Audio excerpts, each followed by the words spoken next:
Hello everyone. आज हम इस क्लास में जो हमारा मैथ्स का पेपर है जीएस का, उसका पूरा हम डिटेल्स में सिलेबस देखेंगे और साथ में 2013 से लेकर 2024 तक के पी वाई क्यू को भी देखेंगे। आंसर एनालाइज नहीं करेंगे बट पी वाई क्यू देखेंगे कि कहाँ कहाँ से किस सेक्शन से कितने क्वेश्चन पूछे गए हैं। यूपीएससी मेंस 2013 से लेकर 2024 जीएस पेपर फर्स्ट, उसके एक एक टॉपिक को देखेंगे। और आप सब अगर 2026 मेंस के लिए तैयार कर रहे हो तो इम्पोर्टेंट है आपके लिए, बट आप 2027 के लिए प्रिपरेशन कर रहे हो तो भी आपके लिए मोस्ट इम्पोर्टेंट होने वाला है, क्योंकि आपको पता है कि यूपीएससी है वो prelims plus mains integrated preparation करनी होती है। और आपको पी वाई क्यू कम से कम 10 से 12 साल के P Y Q prelims plus mains के आपको पता होना चाहिए।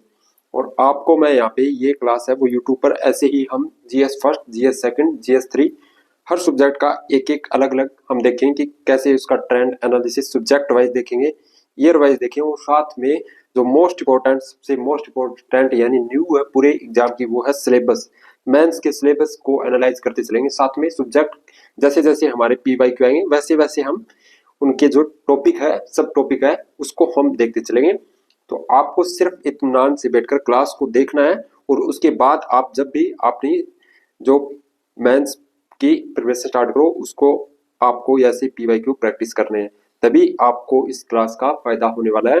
और ये पूरा एनालिसिस है वो हम हिंदी मीडियम में करेंगे और आपको जो पूरी क्लास की पीडीएफ है वो 2013 से लेकर 2024 तक के पी वाई क्यू एनालिसिस कितने क्वेश्चन किस सब्जेक्ट से पूछे गए एक एक आपको पीडीएफ मिलेगी, वो टेलीग्राम पे आपको अवेलेबल करा दी जाएगी। तो आपको पता है कि जीएस सब्जेक्ट है जो फर्स्ट मेंस का यानी जीएस पेपर फर्स्ट जिसे हम सामान्य अध्ययन बोलते हैं मेंस में, उसमें सबसे ब्रॉड ब्रॉड टॉपिक है हिस्ट्री, जैसे जियोग्राफी एंड सोसाइटी। हिस्ट्री में हम आर्ट एंड कल्चर भी पढ़ते हैं, एंशिएंट, मेडिवल और मॉडर्न और वर्ल्ड हिस्ट्री भी यहाँ पे पढ़ते हैं। अब आपको यहाँ पे ये पता होना चाहिए कि आपके जो प्री और मेंस के कैसे सब टॉपिक है वो कनेक्ट होते हैं। जैसे आर्ट एंड कल्चर को हम पढ़ते हैं तो हम वो फिल्म्स के लिए भी पढ़ते हैं, मेंस के लिए भी पढ़ते हैं, बट यहाँ पे पढ़ने का आपका तरीका अलग होता है। कैसे? क्योंकि आपको मेंस में आंसर लिखना होता है और वहां पे आपको फिल्म्स में ऑब्जेक्टिव टाइप क्वेश्चन आते हैं, वो उनमें से आपको आंसर आपके सामने होता है तो चूज करना होता है। बट मेंस में आपका तरीका अलग होता है थोड़ा सा, बट कंटेंट जो पढ़ते हैं जैसे हम नितिन सिंघानिया पढ़ते हैं मानकर चलो, तो आपको बस पढ़ने का थोड़ा सा तरीका चेंज करना है, अदरवाइज बुक्स वही पढ़नी है। दूसरा, एंशिएंट एंड मेडिवल से वही हम एनसीईआरटी पढ़ते हैं, वही यहाँ पे पढ़ने वाले हैं। मॉडर्न के लिए हम स्पेक्ट्रम पढ़ते हैं, लेकिन यहाँ पे एक नया सब टॉपिक और ऐड हो जाता है, वो है वर्ल्ड हिस्ट्री का। अब वर्ल्ड हिस्ट्री यहाँ पे ऐड हो जाता है, वो आपके प्रीलिम्स में नहीं आता है, उसके लिए हमें मेंस में अलग पढ़ना होता है। इसीलिए आपको प्रीलिम्स का और मेंस का सिलेबस एक एक टॉपिक को अलग से समझना होता है। सेकंड, हम यहाँ पे इंडियन जियोग्राफी के अंदर इंडियन जियोग्राफी है, फिजिकल जियोग्राफी है, वो पढ़ते हैं, लेकिन वो प्रीलिम्स में भी हम पढ़ते हैं जैसे हम एनसीईआरटी पढ़ते हैं। तो आपको कंटेंट अलग नहीं पढ़ना है, साथ में पढ़ना है, बस इसीलिए आपको सिलेबस देखना चाहिए। सोसाइटी, अब सोसाइटी के क्वेश्चन आपके प्रीलिम्स में नहीं आते उतने, लेकिन मेंस में आपके जीएस फर्स्ट के अंदर काफी सारे क्वेश्चन पूछे जाते हैं। 10 मार्क्स के हो या आपके 15 मार्क्स वाले क्वेश्चन है वो पूछे जाते हैं। तो सोसाइटी अलग टॉपिक है, सोसाइटी के लिए हम अलग से नोट्स या कोई बुक होती है वो पढ़ते हैं। तो ऐसे आपको सब्जेक्ट वाइज आपको सब सब्जेक्ट दे रखे हैं जीएस पेपर फर्स्ट में, उसका कंटेंट अपने अकॉर्डिंग आपको रखना है, चेंज नहीं करना है। तो ये मेन टॉपिक है। अब हम देख लेते हैं कि यूपीएससी जीएस पेपर फर्स्ट में लगभग हम 5 साल का 2020 का 21, 22, 23, 24 किस सब्जेक्ट से कहां से कितने क्वेश्चन पूछे गए। इससे आपको ये बेनिफिट होगा कि आपको ये पता चल जाता है, तो आप जो फर्स्ट सब्जेक्ट जैसे सोसाइटी से, जियोग्राफी से, यहाँ से सबसे ज्यादा क्वेश्चन आते हैं, तो आप क्या करोगे, यहाँ उनको फर्स्ट प्रायोरिटी दोगे पढ़ने में, नोट्स मेकिंग में अच्छे से। पढ़ने सारे सब्जेक्ट है, बट फर्स्ट प्रायोरिटी ये होती है कि अगर सोसाइटी से 8 क्वेश्चन आ रहे हैं, 7 क्वेश्चन जियोग्राफी से आ रहे हैं, तो यहाँ से ये फर्स्ट प्रायोरिटी वाले सब्जेक्ट होंगे, इनको आप ज्यादा टाइम दोगे और आप इनको अच्छे से कवर करोगे ताकि आपका मेंस भी साथ में कवर हो। 2020 के अंदर बात करें, ये है 2020 के अंदर आर्ट एंड कल्चर से 4 क्वेश्चन पूछे गए थे। ये रहा आर्ट एंड कल्चर से 2020 के अंदर 4 क्वेश्चन पूछे गए थे। आर्ट एंड कल्चर के अंदर जो एंशिएंट और मेडिवल है उसको मिलाकर ही क्वेश्चन पूछे जाते हैं। यहाँ पे ये नहीं कि हम एंशिएंट और मेडिवल के क्वेश्चन डायरेक्ट नहीं आ रही है तो हम छोड़ दें, क्योंकि अगर आर्ट एंड कल्चर को समझना है तो हमें, जैसे हम हड़प्पा सभ्यता को पढ़ते हैं तो हम वहां से भी पढ़ेंगे आर्ट एंड कल्चर से, और साथ में एंशिएंट से भी हम स्टार्ट करते हैं तो वहां से भी पढ़ते हैं। 4 क्वेश्चन पूछे गए 2020 के अंदर। मॉडर्न इंडियन हिस्ट्री के अंदर आपके 2 क्वेश्चन पूछे गए और पोस्ट इंडिपेंडेंस इंडिया से आपका 1 क्वेश्चन पूछा गया। अब पोस्ट इंडिपेंडेंस एक ऐसा आपका टॉपिक है जहां से सबसे कम क्वेश्चन पूछे गए। 2013 के अंदर पूछे गए थे 5 क्वेश्चन डायरेक्टली, उसके बाद शायद 2021 के अंदर एक और फिर 2022 के अंदर 1 क्वेश्चन पूछा गया। उसके बाद और उसके बीच में कोई भी क्वेश्चन नहीं पूछा गया। तो हम ये मान के चल सकते हैं कि जैसे पोस्ट इंडिपेंडेंस है तो उसको हम कम समय देंगे। एक बार ठीक अपना A4 साइज सीट में आप ऐसे अपना वो कर लो कि हाँ पोस्ट इंडिपेंडेंस के जो टॉपिक है उनको इम्पोर्टेंट उनको बारीक शॉर्ट नोट्स में तैयार कर लो और बस उतना ही पढ़ो जितने आपके क्वेश्चन आ रहे हैं। अब उसके बाद वर्ल्ड हिस्ट्री के अंदर 2020 में एक भी क्वेश्चन नहीं पूछा गया। दूसरा आपका जो है टॉपिक वर्ल्ड हिस्ट्री सब्जेक्ट, वहां से काफी कम क्वेश्चन पूछे जाते हैं। वर्ल्ड हिस्ट्री से 1 या 2 क्वेश्चन पूछे जाते हैं।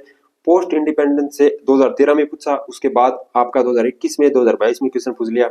लेकिन वर्ल्ड हिस्ट्री से सिर्फ 1 या 2 क्वेश्चन पूछे जाते हैं, काफी कम क्वेश्चन आते हैं। तो आपको इसको भी, ये सेकंड प्रायोरिटी वाले सब्जेक्ट होते हैं, तो इनको भी आप ऐसे A4 साइज सीट पे आपको सिलेबस दिखाने वाला हूँ। अभी आपको थोड़ा सा धैर्य रखना है।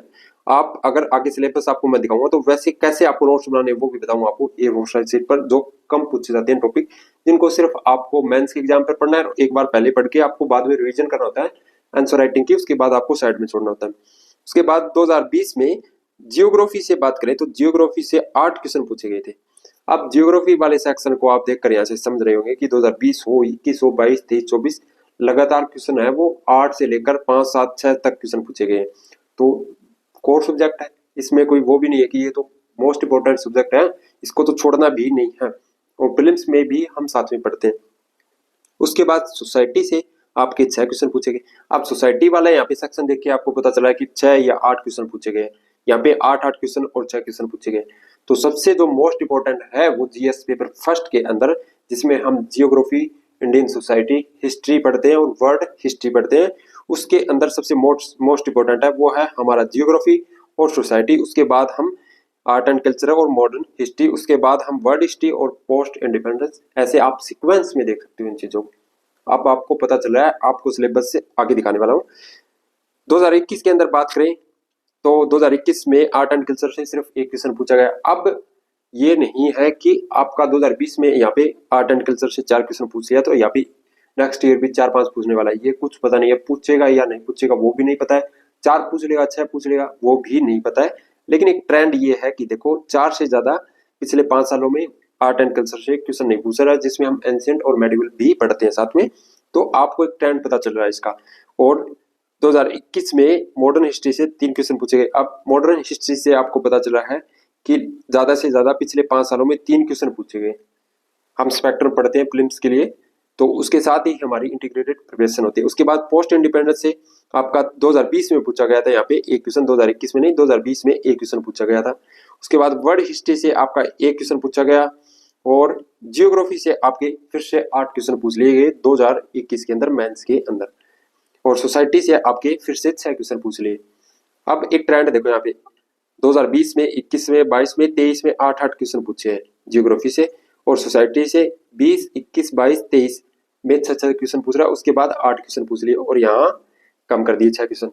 और 22 के अंदर आर्ट एंड कल्चर से 3 क्वेश्चन पूछे, 2023 में आर्ट एंड कल्चर से 3 क्वेश्चन पूछे हैं, और यहाँ पे मॉडर्न हिस्ट्री में 2 क्वेश्चन पूछ रहा है। तो सबसे कम क्वेश्चन है वो यही जो हिस्ट्री वाला है वहां से आ रहे हैं। लेकिन पूरी art and culture, post independence और मॉडर्न हिस्ट्री, वर्ल्ड हिस्ट्री को मिलाए तो जाकर ये पूरा होता है। लेकिन जियोग्राफी से इतने अकेले क्वेश्चन पूछ रहा है और सोसाइटी से यहाँ पे अकेले क्वेश्चन पूछ रहा है। अब आपको यहाँ पे आपको पता होना चाहिए इसीलिए कि कितने क्वेश्चन कहाँ से किस सब्जेक्ट से पूछे जा रहे हैं। अब जीएस के अंदर मैं आपको बता रहा हूँ, हम जीएस पेपर फर्स्ट की बात कर रहे हैं। यहाँ पे जीएस में मैंने बताया कि आपकी आर्ट एंड कल्चर है, मॉडर्न हिस्ट्री है, पोस्ट इंडिपेंडेंस, वर्ल्ड जियोग्राफी और सोसाइटी वाला पार्ट है।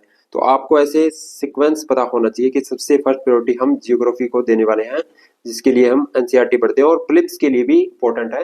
तो आपको मेंस के लिए शॉर्ट नोट्स तैयार करने चाहिए यहाँ पे।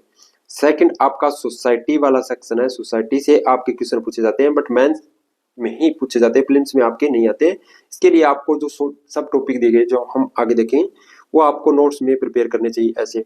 उसके बाद आपका हिस्ट्री है। हिस्ट्री के अंदर आपका art and culture most important है। उसके बाद मॉडर्न हिस्ट्री है, फिर वर्ल्ड हिस्ट्री है।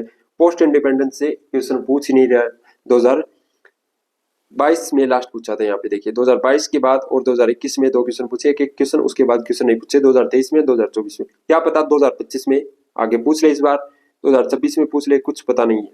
तो ऐसे पता नहीं है, लेकिन क्या है, हम एक अंदाजा लगा रहे हैं कि हाँ यहाँ से 4 क्वेश्चन पूछ रहा है आर्ट एंड कल्चर से, यहाँ पे 3 क्वेश्चन पूछ रहा है पिछले, हम मान के चल रहे हैं कि 2020 से लेकर 2024 तक यहाँ से अभी ये जियोग्राफी और ये इंपॉर्टेंट है। तो अब आपको ईयर वाइज सब्जेक्ट का वेटेज समझ में आ गया। यूपीएससी जीएस पेपर फर्स्ट, सामान्य अध्ययन पेपर फर्स्ट मेंस एग्जाम के अंदर आपको पूरा पता चल गया होगा कि हाँ ये चीजें आपके फर्स्ट प्रायोरिटी पे रहेगी, ये सेकंड पे रहेगी। कैसे आपको A4 साइज पर जैसे सिलेबस में दे रखे हैं, एक एक जो टॉपिक दे रखा है उसके शॉर्ट नोट्स बनाओ और उसको लास्ट टाइम के लिए रिवीजन के लिए अच्छे से रखो। उससे पहले आप बुक से रिवाइज कर रहे हो, नोट्स पढ़ रहे हो और आंसर राइटिंग कर रहे हो।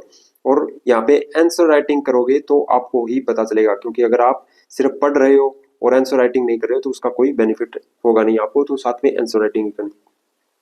अब थोड़ा सा आपको मैं 2024 का जो पेपर था मेंस का, उसमें आपको सब्जेक्ट बाई मार्क्स से कितने अंक का पूछा गया, किस सब्जेक्ट से, वो देखते हैं हम। अब आर्ट एंड कल्चर से 2024 के अंदर 35 अंक का आपका आर्ट एंड कल्चर से पूछा गया, जिसमें आपकी एंशिएंट और मेडिवल भी शामिल होती है। मॉडर्न हिस्ट्री से आपके 25 अंक का पूछा गया, वर्ल्ड हिस्ट्री से आपके 15 का, और जियोग्राफी 75 और सोसाइटी 100 अंक का आपका पूछा गया। अब आपको यहाँ पे क्या पता चल रहा है कि आप देख रहे हो कि कैसे वर्ल्ड, कैसे सोसाइटी से अकेले सेक्शन से 100 अंक का आपका आया है, और जियोग्राफी से आपको यहाँ पे आप फर्स्ट प्रायोरिटी किसको देनी है, किस टॉपिक को आपको जोड़ना है। जैसे हमने पढ़ा कि इंडिपेंडेंस पोस्ट इंडिपेंडेंस है, वासी क्वेश्चन नहीं पूछ रहा है, तो आपके पास में नहीं है तो उसको छोड़ सकते हो आप। वर्ल्ड हिस्ट्री से आपका एक क्वेश्चन पूछा गया 15 अंक का, और कभी कभार 2 भी पूछ लेता है और कभी कभार पूछता भी नहीं है, तो आप इसको भी थोड़ा ये कर सकते हो कि आप A4 साइज सीट पे नोट्स बनाओ शॉर्ट और उसको रिवाइज कर लो बस। लेकिन जियोग्राफी और इंडियन सोसाइटी है, वो modern history art and culture है, इनको आपको अच्छे से पढ़ना है, एक एक टॉपिक को, उसके अच्छे से एक एक टॉपिक की आंसर राइटिंग करनी है, तब आपका यूपीएससी मेंस जीएस पेपर में अच्छे अंक आने वाले हैं।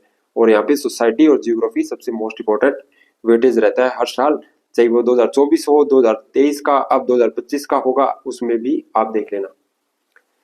तो सबसे पहले हम बात करते हैं आर्ट एंड कल्चर यानी कला एवं संस्कृति सिलेबस मेंस का। आप देखोगे, आप जीएस पेपर फर्स्ट देखोगे तो वहां पे आपको सबसे पहले ऊपरी ऊपर कला एवं संस्कृति मिलेगा, जिसका सिलेबस है भारतीय संस्कृति में प्राचीन काल से लेकर आधुनिक काल तक की कला के रूपों, साहित्य और वास्तुकला के प्रमुख पहलुओं को शामिल किया गया है। ये आपका सिलेबस के अंदर दिया गया है इतना, किसके लिए, कला एवं संस्कृति के लिए, मेंस के जीएस पेपर फर्स्ट के अंदर। अब क्वेश्चन देख लेते हैं जो 2024 में आपके पूछे गए, और यहाँ पे क्वेश्चन देख लेते हैं हम जो 2020 से लेकर 2024 तक पूछे गए, उन क्वेश्चनों को हम देख लेते हैं। तो ये क्वेश्चन देखिए आप, सबसे पहले ऋग वैदिक से लेकर उत्तर वैदिक काल तक समाज और अर्थव्यवस्था में हुए परिवर्तनों को रेखांकित कीजिए।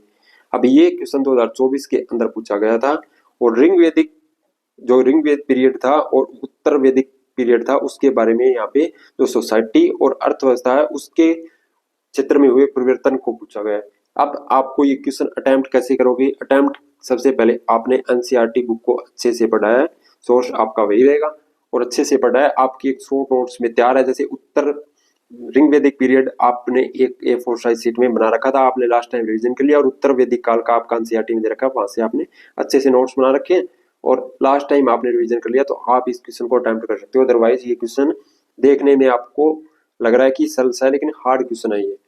और नेक्स्ट क्वेश्चन ये भी आपका 2024 में पूछा गया, दक्षिण भारत की के पल्लवों को मान लगा। अब ये क्वेश्चन पूछा गया जो कांची के पल्लव है उनके बारे में, और उनकी जो साहित्य है साहित्य कला उसके बारे में पूछा गया। ये आर्ट एंड कल्चर से डायरेक्ट क्वेश्चन पूछा गया, ज्यादातर आर्ट एंड कल्चर से ही आते हैं, बट कांची के पल्लव के बारे में हमें जब भी पता चलेगा जब हमने अच्छे से एनसीईआरटी को पढ़ा है। अब कांची के पल्लवों के बारे में इस बार भी यूपीएससी प्रीलिम्स 2025 के अंदर पूछ लिया था। अब आपको एक चीज और बताता हूँ यहाँ पे, कि आप जैसे प्रीलिम्स के पीवाईक्यू करते हो, प्रीलिम्स के जो पीवाईक्यू प्रैक्टिस करते हो और मेंस के पीवाईक्यू प्रैक्टिस करते हो, क्योंकि इंटीग्रेटेड प्रिपरेशन करनी होती है, तो आप दोनों में सिमिलरिटी जरूर देखना। सिमिलरिटी कैसे, जैसे 2024 का जो मेंस हुआ उसके बाद 2025 का इस बार जो प्रीलिम्स हुआ है उसमें से क्या क्वेश्चन कुछ आए हैं, जैसे कांची के पल्लों के बारे में पूछ लिया यहाँ पे, या जैसे चोल के बारे में पूछ लिया, गुप्ताज के बारे में पूछ लिया, तो क्या 25 में रिपीट हो रहा है कोई टॉपिक? टॉपिक की बात कर रहा हूँ मैं यहाँ पे, कोई टॉपिक रिपीट हो रहा है आपकी, कोई थीम्स रिपीट हो रही है आपकी, या कोई डायरेक्ट क्वेश्चन भी रिपीट हो रहा है, तो उसके बारे में मेंस और प्रीलिम्स का इंटीग्रेशन बता रहा हूँ आपको मैं। इससे पहले हम देखते आ रहे थे कि पीवाईक्यू में आपके प्रीलिम्स के जो रिपीट हो रहे थे, बट यहाँ पे मेंस और प्रीलिम्स का इंटीग्रेशन बता रहा हूँ आपको, कि आपको ये जरूर देखना है। जैसे 2024 मेंस हुआ, क्या 2023 में कोई प्रीलिम्स में ऐसे क्वेश्चन आए जो आपकी 2024 में भी पूछे गए मेंस के अंदर, या 2024 मेंस हुआ 2025 प्रीलिम्स में आपके कोई ऐसे क्वेश्चन आए जो आपके मेंस में आए थे। अब 2025 का मेंस होगा, क्या प्रीलिम्स में ऐसे कुछ क्वेश्चन थे जो मेंस में आए थे? ऐसे आपको इंटीग्रेशन देखना और आपको पता चल जाएगा पीवाईक्यू प्रैक्टिस करने से कि हाँ, क्योंकि चीजें वही रहती है, सिर्फ आपका पढ़ने का अंदाज बदलता है कि आपको कैसे पढ़ना है प्रीलिम्स के लिए, मेंस के लिए। तो अब जो कांची पल्लवों के बारे में और हर जो ऐसे कांची पल्लवों के बारे में पूछ लिया, चोल के बारे में पूछ लिया, गुप्ताज के बारे में पूछ लिया, मौर्याज के बारे में पूछ लिया, ऐसे पूछता रहता है। आपको आगे क्वेश्चन दिखाने वाला हूँ। ये देखिए, महान चोल अब नहीं रहे, फिर भी कला और वास्तुकला के क्षेत्र में उनकी सर्वोच्च उपलब्धियों के कारण उनका नाम अभी भी बड़े गर्व के साथ याद किया जाता है। अब चोल काल के बारे में पूछ लिया यहाँ पे। अब चोल काल के बारे में पहले भी मेंस में क्वेश्चन पूछा जा चुका है। अब पीवाईक्यू करना, 2013 में शायद पूछा था क्वेश्चन चोल पर, और फिर से पूछ लिया, और इस बार यूपीएससी प्रीलिम्स 2025 के अंदर चोल काल पर फिर से पूछा। राजेंद्र प्रथम के बारे में क्वेश्चन था, आपने प्रैक्टिस की होगी तो आपको पता होगा। तो ऐसे आपके प्रीलिम्स के मेंस के इंटीग्रेटेड प्रिपरेशन होती है। तभी कहता हूं आपको कुछ भी चीजें ऐसी नहीं है जो आपको अलग से करनी होती है, आपको एक साथ में पढ़नी होती है। बस आपको देखना ये होता है कि हाँ, मेंस का आंसर आपको कैसे लिखना है और पीवाईक्यू जो प्रीलिम्स के है उनको कैसे अटेम्प्ट करना है, क्योंकि क्वेश्चन आपके सामने है और आपको क्वेश्चन को कैसे करना है। जैसे यहाँ पे ऋग वैदिक से लेकर उत्तर वैदिक काल तक समाज और अर्थव्यवस्था, यहाँ पे दो चीजें दे रखी है, उनके हुए परिवर्तनों को रेखांकित कीजिए। अब ऋग वैदिक आपको पता होना चाहिए और उत्तर वैदिक काल तक उसकी सोसाइटी के बारे में, उसकी इकोनॉमी के बारे में आपको पता होना चाहिए। ऐसे सब तोड़ तोड़ के आपको समझना है। जैसे दक्षिण भारत में कला एवं साहित्य विकास में कांची के पल्लवों के योगदान का अनुमान लगाए। चोल के बारे में पूछा है, चोल के बारे में, वास्तुकला के बारे में पूछा है, उनकी सर्वोच्च उपलब्धियों के कारण अब उनका नाम भी बड़े गौरव के साथ याद किया जाता है। तो उनकी सर्वोच्च जो उपलब्धियां थी चोल काल की, जैसे राजेंद्र प्रथम के बारे में सबसे काफी ज्यादा क्वेश्चन पूछे जाते हैं, तो उनकी जो उपलब्धियां थी उनके बारे में आपको पूरा सिस्टम के बारे में चोल काल के आपको पता होना चाहिए, तभी आप क्वेश्चन को अटेम्प्ट कर सकते हो। यूपीएससी मैथ्स 2024 के अंदर आपके 3 क्वेश्चन पूछे थे आर्ट एंड कल्चर से। उसके बाद 2023 के अंदर प्राचीन भारत के विकास में भौगोलिक कारकों की भूमिका की व्याख्या करें। सल्तनत काल के दौरान कौन प्रमुख तकनीकी परिवर्तनों और तकनीकी परिवर्तनों ने भारतीय समाज को कैसे प्रभावित किया? अब यहाँ पे सल्तनत काल के बारे में पूछ लिया, यहाँ पे जो प्राचीन भारत के विकास और भौगोलिक कारकों के बारे में पूछ लिया। अब ये क्वेश्चन आपको एनसीईआरटी में मिल जाएगा। सल्तनत काल का एक पूरा आपको जो टेक्निकल परिवर्तन हुए थे, वैज्ञानिक परिवर्तन हुए थे, उसके बारे में आपको एनसीईआरटी पढ़ना। उसके बाद तकनीकी परिवर्तनों ने कैसे भारतीय समाज को कैसे प्रभावित किया, यानी क्वेश्चन को आपको तोड़ के समझना है। फिर से देखते हैं कि सल्तनत काल के दौरान कौन से प्रमुख परिवर्तन हुए, कौन से वैज्ञानिक परिवर्तन हुए सल्तनत काल के दौरान, और उनके परिवर्तनों ने कैसे भारतीय समाज को कैसे प्रभावित किया। आपको यहाँ पे 2 चीजें बतानी है पूरे एक आंसर के अंदर। जैसे आपको 150 शब्दों का एक आंसर लिखना है मेंस के अंदर, तो आपको इस पूरे प्रश्न को तोड़कर उसका आंसर लिखना होता है। 2023 के अंदर 2 क्वेश्चन पूछे गए, 2024 में 3, और फिर 2022 के अंदर आपके 3 क्वेश्चन पूछे गए। भारतीय पौराणिक कथाओं, कला और वास्तुकला में शेर और बेल की आकृतियों के महत्व पर चर्चा कीजिए। अब शेर और बेल के बारे में हम अशोक स्तंभ पर पढ़ते हैं और एनसीईआरटी में अच्छे से दे रखा है अशोक स्तंभ के बारे में। तो जो भारतीय पौराणिक कथा है उनके बारे में दिया गया कि उनकी कला और वास्तुकला में शेर और बेल की आकृतियां थी, उनका क्या महत्व था, उनके बारे में चर्चा करनी होती है। तो यहाँ पे आपने एनसीईआरटी पढ़ी है तो इस क्वेश्चन को आप तोड़ मरोड़ कर लिख सकते हो 150 शब्दों में अच्छे से। सेकंड, भारतीय विरासत और संस्कृति में गुप्त और चोल काल के मुख्य योगदान पर चर्चा करें। अभी मैंने आपको 2 मिनट पहले अभी आपको मैंने चोल पर क्वेश्चन दिखाया था, और ये फिर से आप क्वेश्चन देखिए यहाँ पे, भारतीय विरासत और संस्कृति में गुप्त काल और चोल काल के मुख्य योगदान पर चर्चा कीजिए। अब ये क्वेश्चन आपका पूछा गया था 2021 के अंदर, 2022 के अंदर सॉरी, और यहाँ पे आपको गुप्त काल और चोल काल के बारे में एक साथ पूछा है, जो उनकी भारतीय विरासत और संस्कृति के बारे में। तो अब ऐसे गुप्त काल चोल काल एक साथ पूछ लिया। फिल्म्स में भी गुप्ताज के बारे में पूछा गया, चोल के बारे में पूछा गया। चोल के बारे में पहले भी मैंने से पूछा गया। तो क्वेश्चन की थीम्स रिपीट होती है, टॉपिक रिपीट्स होते हैं, वो आपको समझना पड़ेगा। आप कैसे समझाएंगे कि मध्यकालीन भारतीय मंदिर की मूर्तियां उस समय के सामाजिक जीवन का प्रतिनिधित्व करती है। अब ये चीज भारतीय मंदिरों के बारे में फिल्म्स में स्टार्टिंग में काफी सारे क्वेश्चन पूछे गए थे। अब एक दो क्वेश्चन ही पूछे जाते हैं, लेकिन आर्ट एंड कल्चर हो, एंशिएंट हो, मेडिवल हो, जहाँ से भी क्वेश्चन बनते थे फिल्म्स के अंदर, मैथ्स के अंदर क्वेश्चन पूछे गए। और भारतीय मूर्ति कला हो, मंदिरों की जो मूर्तियां हैं उनके बारे में काफी क्वेश्चन पूछे गए फिल्म्स के अंदर। तो आप ऐसे इंटीग्रेटेड प्रिपरेशन करनी होती है। नेक्स्ट भक्ति साहित्य के बारे में पूछा है। भक्ति साहित्य के बारे में इससे पहले भी क्वेश्चन पूछा था। पाल काल भारत में बौद्ध धर्म के इतिहास के बारे में। अब बुद्धिज्म, जैनिज्म सबसे मोस्ट इंपोर्टेंट टॉपिक है यूपीएससी का, कैसे भूल सकते हैं हम कि इस बार नहीं पूछा गया यूपीएससी फिल्म्स 2025 के अंदर, बट मोस्ट इंपोर्टेंट टॉपिक है जो हमेशा ही रहना है। पाल काल के बारे में, पाल काल को जोड़कर पूछ रहे कि बौद्ध धर्म उस समय क्या इतिहास था। चट्टानों को काटकर बनाई गई वास्तुकला भारतीय काल इतिहास के हमारे ज्ञान के सबसे महत्वपूर्ण स्रोतों में से एक। अब चट्टानों को काटकर बनाई गई जो गुफाएं थी उसके बारे में आप यूपीएससी फिल्म्स 2013 हो, 14 हो या 16 में क्वेश्चन आपके काफी सारे भर भर कर पूछे आपके एग्जामिनर ने, तो मेंस में तो पूछना बनता ही है। मध्यकालीन भारत के फारसी साहित्यिक स्रोत उस समय की भावना को दर्शाते हैं। अब मेडिवल इंडिया से पूछा, ये फारसी साहित्य स्रोत थे उसके बारे में। भारतीय दर्शन और परंपरा, अब डायरेक्ट क्वेश्चन दे रखा है ये। एनसीईआरटी, आप एंशिएंट एनसीईआरटी पढ़ते हो जो, उसमें आपके जो लास्ट चैप्टर है जो भारतीय दर्शन है उनके बारे में स्पष्ट आपका दे रखा है। तो ये थे आर्ट एंड कल्चर के, कला एवं संस्कृति के 2024 से पहले के 2023, 22, 21 और 20 के आपके मेंस के क्वेश्चन, 5 सालों के क्वेश्चन हमने देखे। अब आपको मैंने साथ में यहाँ पे सिलेबस भी बताया अच्छे से। सिलेबस को तोड़ के आपको पढ़ना है और लीकेज देखना आपको मेंस के साथ, और साथ ही आपको देखने हैं पुराने पीवाईक्यू ये कैसे रिपीट हुए। और लिखने का तरीका आपका, आप लिखना स्टार्ट करोगे तब आपका डेवलप होगा। किसी का लिखा हुआ क्वेश्चन देखकर आपका डेवलप नहीं होगा। आप लिखना स्टार्ट करो, जैसा भी आपके क्वेश्चन लिखे जा रहे हैं।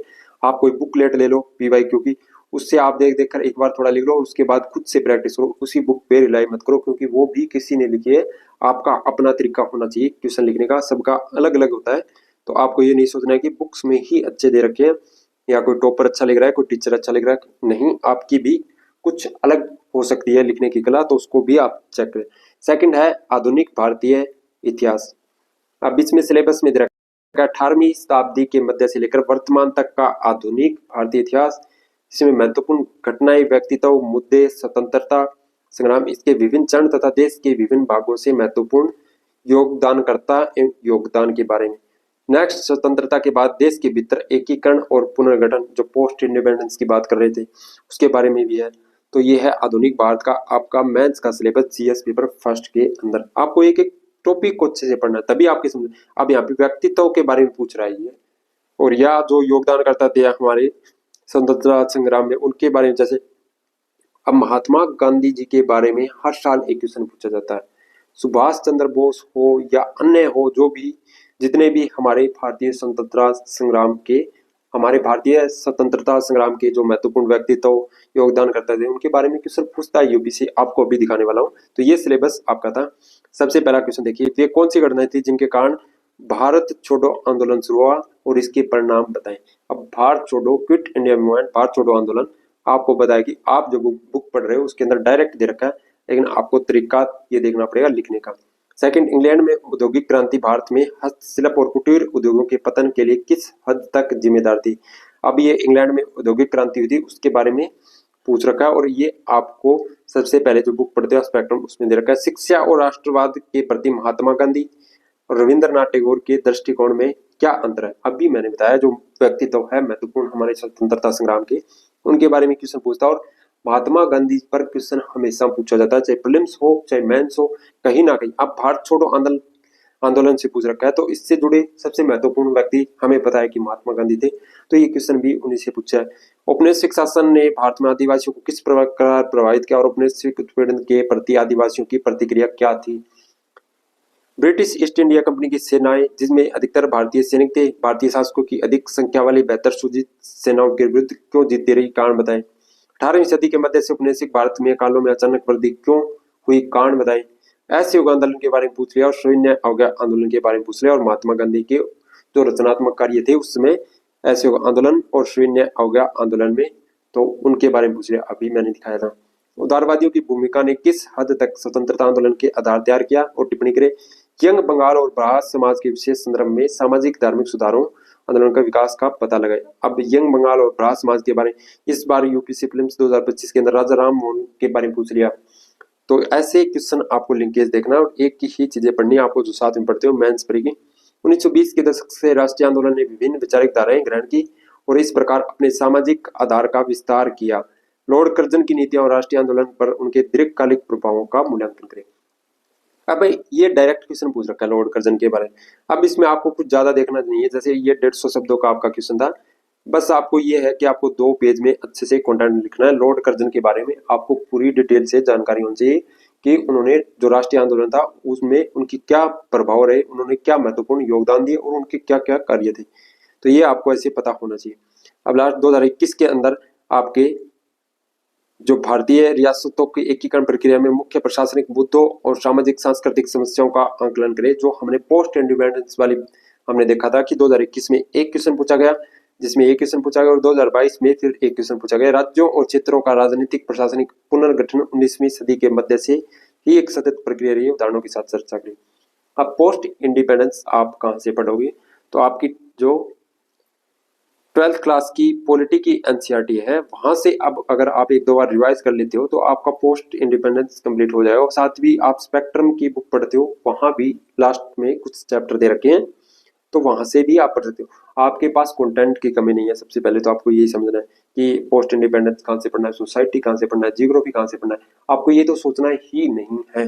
तो आपके पास सब चीजें हैं और बस आपको चीजें अपने हिसाब से देखनी है, अपनी आंखों से देखनी है। दूसरों की आंखों से देखने की कोशिश मत करना। अगर आप दूसरों की कहते हैं ना कि अगर दूसरों के पैरों से चलना सीखोगे तो जल्दी गिरोगे, तो आप अपने पैरों से चलना कोशिश करो। चाहे आप धीरे चलो लेकिन चलो अपने कदमों से, अपने पैरों से, अपनी हिम्मत से। तो आपको अपनी आंखों से देखना है। प्रीलिम्स मेंस का सिलेबस पीवाईक्यू अपने प्रैक्टिस करने खुद से, दूसरों पर ये मत सोचो कि कोई टीचर कराएगा तो ही हम प्रैक्टिस करेंगे। नेक्स्ट है विश्व का इतिहास। विश्व के इतिहास के बारे में हमारे मेंस के जीएस पेपर फर्स्ट में सिलेबस दे रखा है कि विश्व के इतिहास में 18वीं शताब्दी की घटनाएं शामिल होगी, जैसे औद्योगिक क्रांति, विश्व युद्ध, राष्ट्रीय सीमाओं का पुनः सीमांकन, उपनिवेशीकरण, उपनिवेशवाद विरोध, राजनीतिक दर्शन जैसे साम्यवाद, पूंजीवाद, समाजवाद, उनके रूप और समाज पर प्रभाव। अब आपको क्या करना है, आपको जैसे विश्व का इतिहास दे रखा है ये आपको A4 साइज सीट लेनी है और यहाँ पे जैसे दे रखा है आपका सबसे पहला टॉपिक औद्योगिक क्रांति के बारे में। तो आपको यहाँ पे लिखना है औद्योगिक क्रांति और आपको औद्योगिक क्रांति के बारे में जितना कुछ भी गूगल पे सर्च करने पर कंटेंट मिलेगा उसको 1 या 2 पेज में समेट देना है। छोटे छोटे आपको जैसे समझ में आए अपने राइटिंग में समेट देना है और आपको एक बार अच्छे से पढ़ लेना है और थोड़े 2 क्वेश्चन है उसके प्रैक्टिस कर लो। उसके बाद आपको क्या करना है, आपको लास्ट टाइम ही रिवीजन करना है। आपको समय मिले तो बीच में कर सकते हो बट लास्ट टाइम ही इसको देखना है, क्योंकि यहाँ से 1 या 2 क्वेश्चन पूछे जाते हैं और कभी कभार पूछे भी नहीं जाते। तो आपको पूरी बड़ी किताबें पढ़ने की जरूरत नहीं है विश्व के इतिहास के लिए। और रही बात प्रीलिम्स की, प्रीलिम्स में आता ही नहीं है। तो ये है सिलेबस विश्व के इतिहास का। आपको सिलेबस साथ साथ में बताते चल रहा हूं मैं। कुछ क्वेश्चन पूछे गए जैसे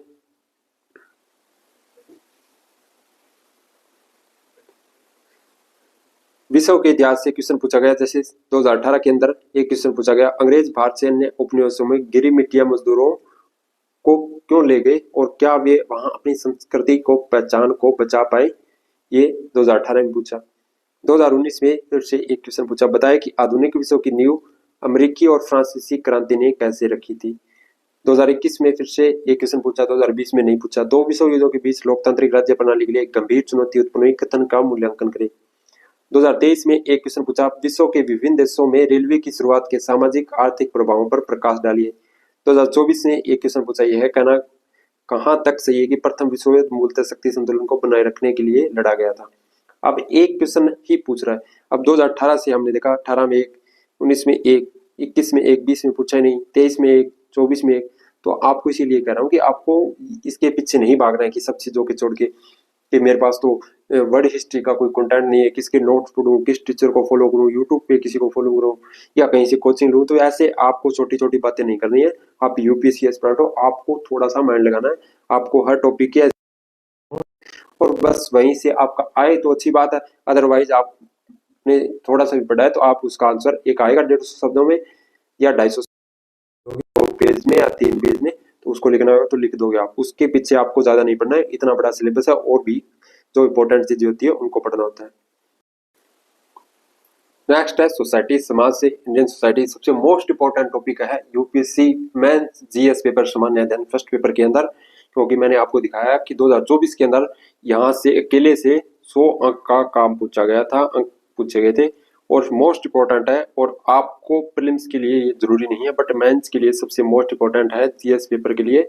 और हर बार ऐसे ही 80 के या 100 अंक के या 90 के ऐसे इतने अंक के आपके क्वेश्चन पूछे जाते हैं। और आप सोसाइटी में सबसे अच्छी बात यह है कि आप क्वेश्चन को खुद से प्रेम कर सकते हो अगर आपने थोड़ा सा भी सिलेबस को अच्छे से पढ़ा है तो। सबसे पहले आपको सिलेबस के कुछ टॉपिक दिखाता हूं मैं आपको, जैसे सांप्रदायिकता, क्षेत्रवाद, धर्मनिरपेक्षता, सामाजिक सशक्तिकरण, भारतीय समाज की मुख्य विशेषताएं और भारत की विविधता।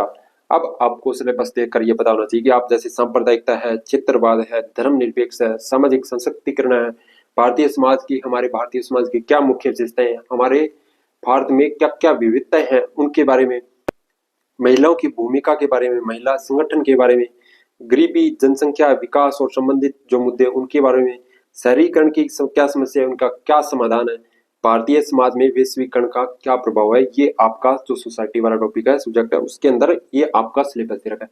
अब यहाँ पे एक टॉपिक दे रखा है आपका, जैसे सांप्रदायिकता के बारे में आपको ये 4 साइज शीट लेना है और गूगल करना है, जहां से भी आपको कंटेंट मिले उस पर आपके एक शॉर्ट नोट्स तैयार होना चाहिए, ताकि आपके सामने कोई क्वेश्चन आता है सांप्रदायिकता से तो आप उस 150 शब्दों का या 250 शब्दों का आप उस क्वेश्चन को अटेम्प्ट कर सकते हो अपने जो नोट्स तैयार किए वहां से। और कुछ आपको बताया कि करंट अफेयर से ही ज्यादा रिलेट करके क्वेश्चन आते हैं, तो आपको उसको रिलेट करके पढ़ना होता है लास्ट टाइम में। तो आपको यहाँ पे ध्यान रखना है सिलेबस के एक एक टॉपिक को। और सबसे आसान है जीएस पेपर फर्स्ट का ये टॉपिक, कैसे, क्योंकि महिलाओं के बारे में हम हमारे समाज में रहते, सोसाइटी में रहते, तो आज हमें पता है कि हमारी महिलाओं पर कैसे क्या कुछ चल रहा है, अत्याचार चल रहे हैं। हम आज भी हम एक न्यूज पढ़ते हैं, जैसे कोलकाता वाली जो न्यूज है रेप वाली, कितना घिनौना काम हो रहा है, क्या सेफ है महिलाएं, कैसे आगे बढ़ रही है, आगे भी बढ़ रही है, जैसे सिविल सर्विस में आगे बढ़ रही है महिलाएं, आईएएस आईपीएस बड़े बड़े पदों पर, डॉक्टर ऐसे इंजीनियर, हमें पता है।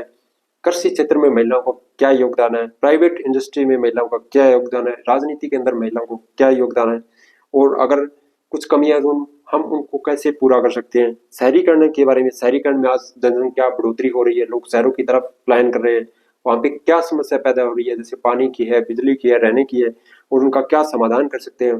गरीबी के बारे में क्या हम कितना, जैसे 2011 से लेकर हमने जनगणना की उसके बाद से हम कितना गरीबी रेखा से बाहर निकाल पाए अपने देश की जनता को, और क्या विकास किया हमने हमारे देश में, संबंधित इससे मुद्दे भारतीय सोसाइटी पर ग्लोबलाइजेशन यानी वैश्वीकरण के हमारे क्या प्रभाव रहे, क्या इम्पैक्ट रहे। 1991 में हमने ग्लोबलाइजेशन के बारे में पढ़ते हैं हम, तो उसके क्या प्रभाव रहे। आज जैसे हम व्हाइट टीवी से लेकर रंगीन टीवी एलसीडी तक आ गए, मोबाइल तक आ गए, हम आज डिजिटल इंडिया के अंदर जी रहे हैं, तो क्या वैश्वीकरण का उस पर क्या प्रभाव पड़ रहा है। तो हमें एक एक चीज को देखना होता है अच्छे से। और सोसाइटी सबसे इंपॉर्टेंट टॉपिक है, क्योंकि हमें यहाँ पे एग्जामिनर है वो सिर्फ हमारी नॉलेज चेक कर रहा है इस आधार पर कि आप एक समाज में रहते हो, क्या उस समाज को आप समझते हो। आपसे ये नहीं कि आप एक अच्छा कंटेंट पढ़कर, बड़ी सी किताब पढ़कर उसका आंसर लिखो, नहीं। आपसे एग्जामिनर ये उम्मीद करता है कि आप इस समाज में रह रहे हो, भारतीय समाज में, उसमें लोगों के बारे में, अपने बारे में आप क्या राय रखते हो। उसमें जैसे हम धर्मनिरपेक्षता की बात करते हैं, उसके बारे में आपकी क्या राय, महिलाओं के बारे में आपकी क्या राय, आप जो हमारे समाज में कुछ मुद्दे चल रहे हैं उन पर आपकी अवेयरनेस है या नहीं, इसके बारे में।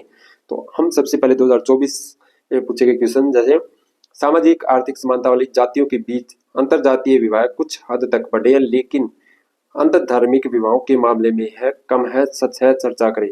अब आपको पता है कि जैसे हम लव मैरिज, अरेंज मैरिज, अंतर जातीय विवाह जो चल रहे हैं कास्ट सिस्टम पर, लेकिन हम आज उन चीजों से आगे बढ़ चुके हैं कि हम कास्ट सिस्टम को नहीं मानते हैं। तो उनका आज हमारी सोसाइटी पर क्या प्रभाव पड़ा है वो पूछ रहे हैं यहाँ पे। इस प्रस्ताव का आलोचनात्मक विश्लेषण करेगी भारत की संस्कृति विविधताओं और सामाजिक आर्थिक हाशिए के बीच सहसंबंध के बारे में। क्षेत्रीय असमानता क्या है? क्षेत्रीय असमानता क्या है? विविधता किस प्रकार भिन्न है? भारत के क्षेत्रीय असमानता का मुद्दा कितना गंभीर है? अब यहाँ पे 3 क्वेश्चन आपको तोड़ के दे रखे, ये भी समझो कि क्षेत्रीय असमानता क्या है, आपको पता होना चाहिए।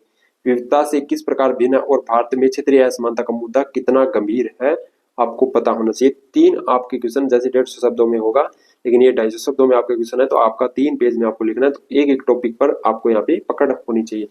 तो अब आप क्वेश्चन देखिए, है कि नहीं सरल। जैसे यहाँ पे अंतरजातीय विवाह के बारे में पूछ रखा है, सांस्कृतिक विविधताओं के बारे में पूछ रहा है, क्षेत्रीय असमानता के बारे में पूछ रहा है, तो आपकी उसमें पकड़ है, क्योंकि आप इसी सोसाइटी के अंदर रह रहे हो। अगर आपके अंदर थोड़ी अवेयरनेस है तो आप ये क्वेश्चन अपने अकॉर्डिंग भी लिख सकते हो आसानी से। नेक्स्ट, लैंगिक समानता। लैंगिक समानता और महिला सशक्तिकरण के बीच क्या अंतर है? कार्यक्रम डिजाइन और कार्यान्वयन में लैंगिक चिंताओं को ध्यान में रखना क्यों महत्वपूर्ण है?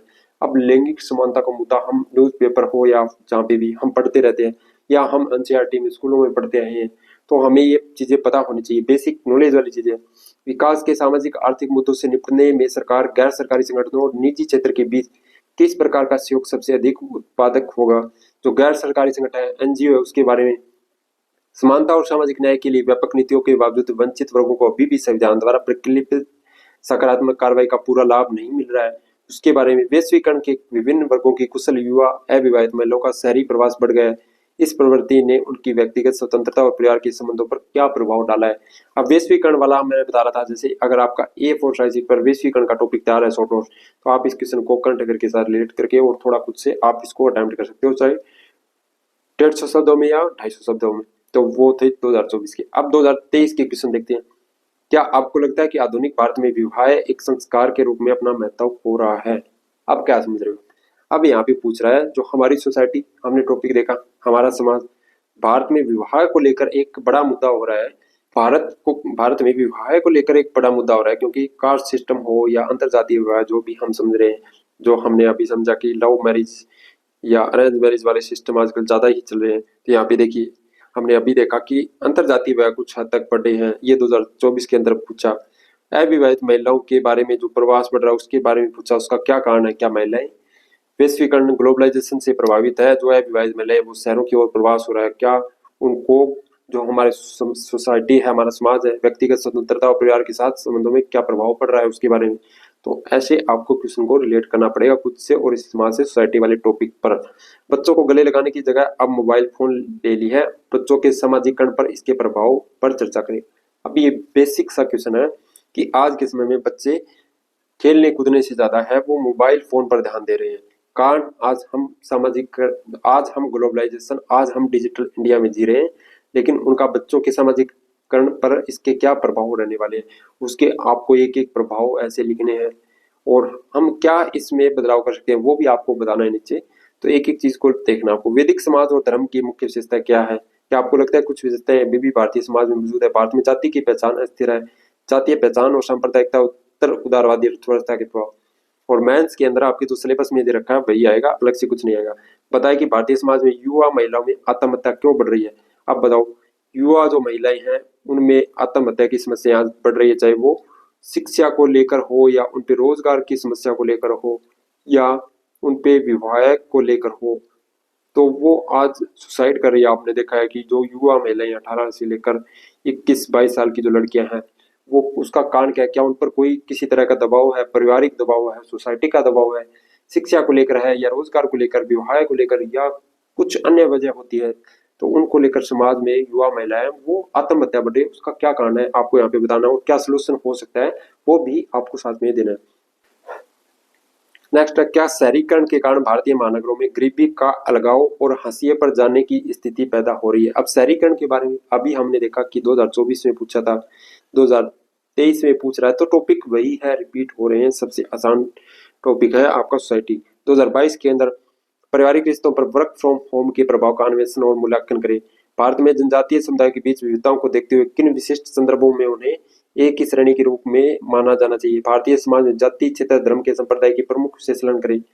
क्या सहिष्णुता, आत्मसतीकरण, बहुलवाद, धर्मनिरपेक्षता के निर्माण में प्रमुख तत्व है?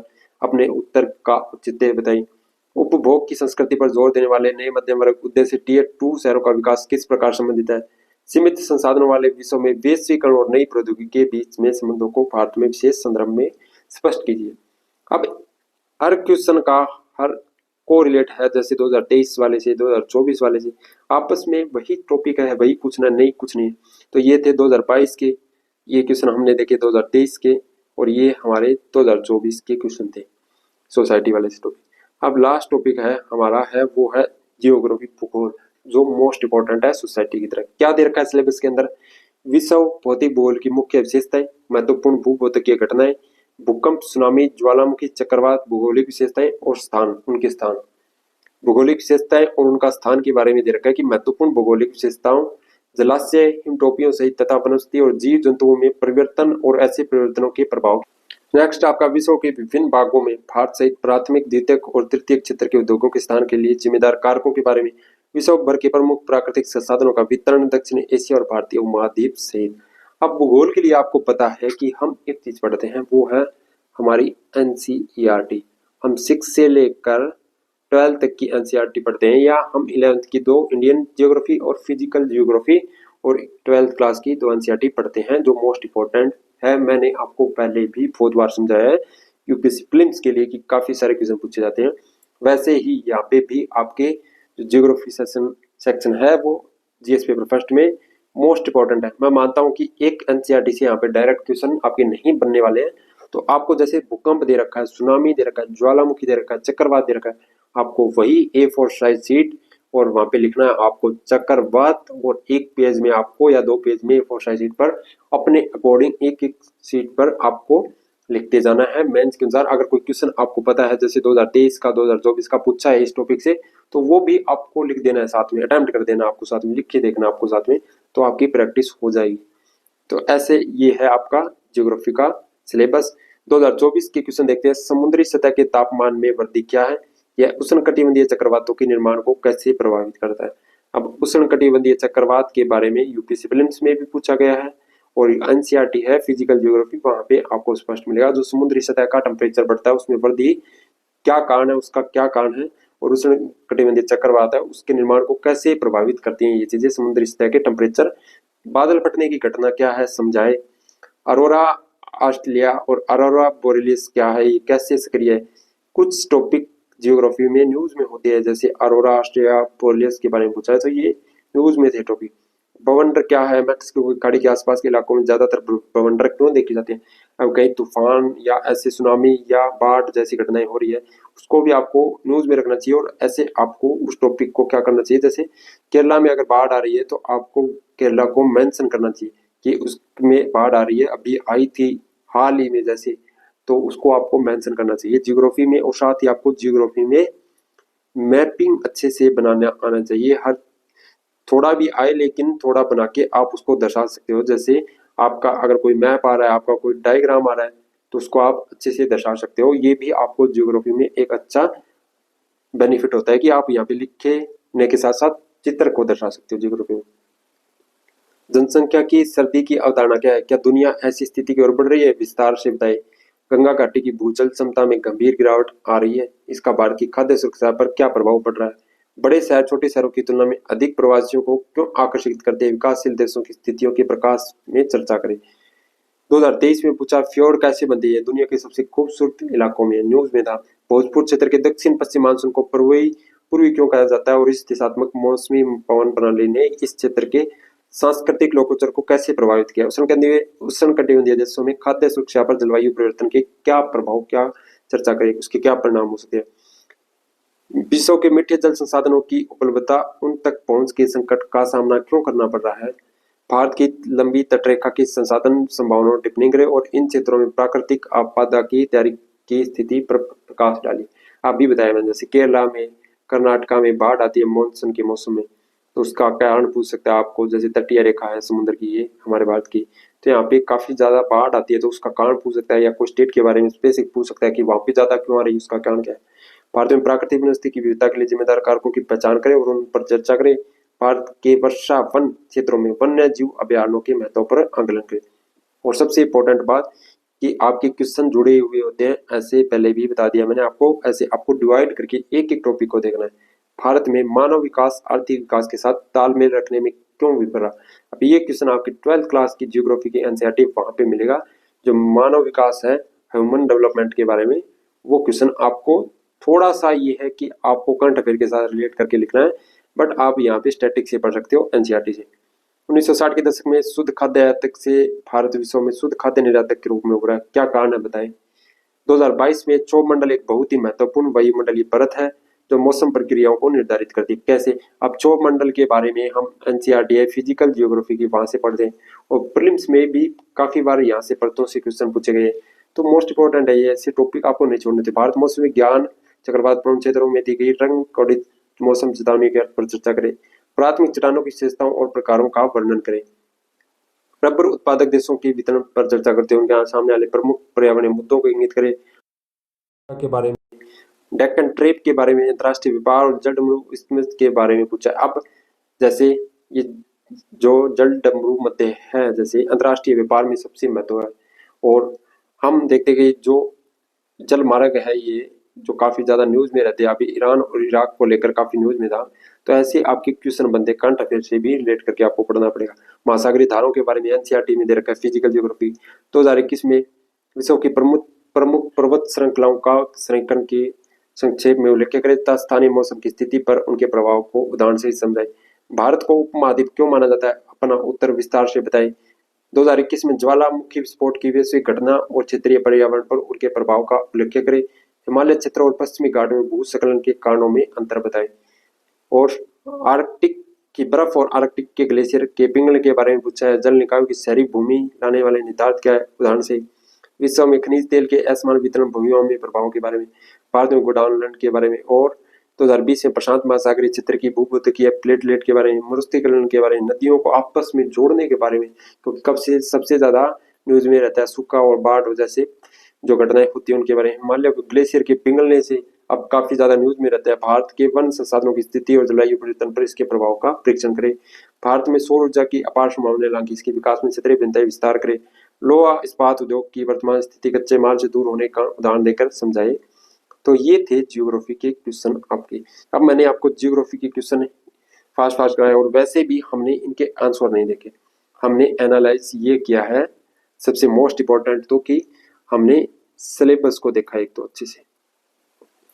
सिलेबस देख लिया हमने जीएस फर्स्ट पेपर का, मेंस का, जिसमें हमने हिस्ट्री, जियोग्राफी और सोसाइटी वाले टॉपिक के पीवाईक्यू भी देखे हमने।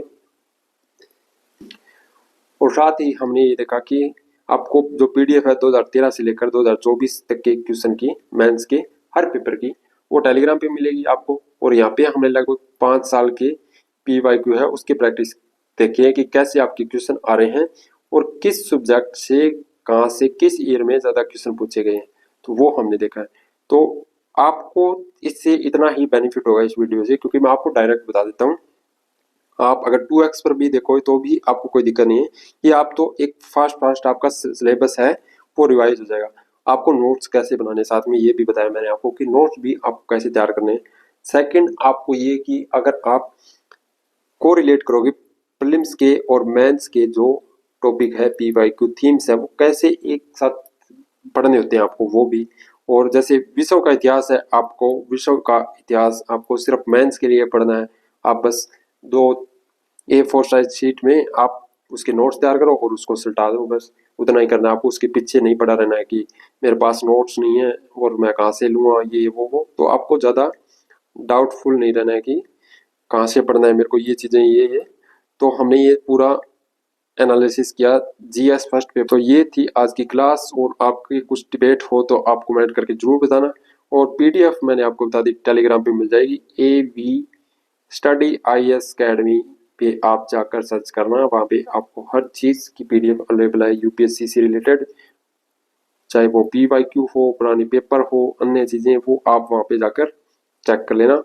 और अपनी पढ़ाई जो सेल्फ स्टडी कर रहे हैं वो ऐसे ही समझो, कोई आपको अलग से समझाने नहीं आएगा कि कैसे आपके प्रीलिम्स के, आपने इस बार प्रीलिम्स दिया हुआ 2025 का हो गया, इस बार तो आप मेंस दे रहे हो, अच्छी बात है। अगर नहीं हुआ है आपका प्रीलिम्स तो आप नेक्स्ट कर रहे हो प्रिपरेशन स्टार्ट कर दी होगी आपने, तो आप प्रीलिम्स प्लस मेंस की इंटीग्रेटेड प्रिपरेशन आपको करनी है, आप सबको पता है। और आपको जैसे PYQ करने हैं जैसे पहले आपने प्रैक्टिस किए थे, ये नहीं कि आपको छोड़ने हैं। तो चलिए मिलते हैं नेक्स्ट वीडियो में। थैंक यू, अपनी पढ़ाई को जारी रखिए।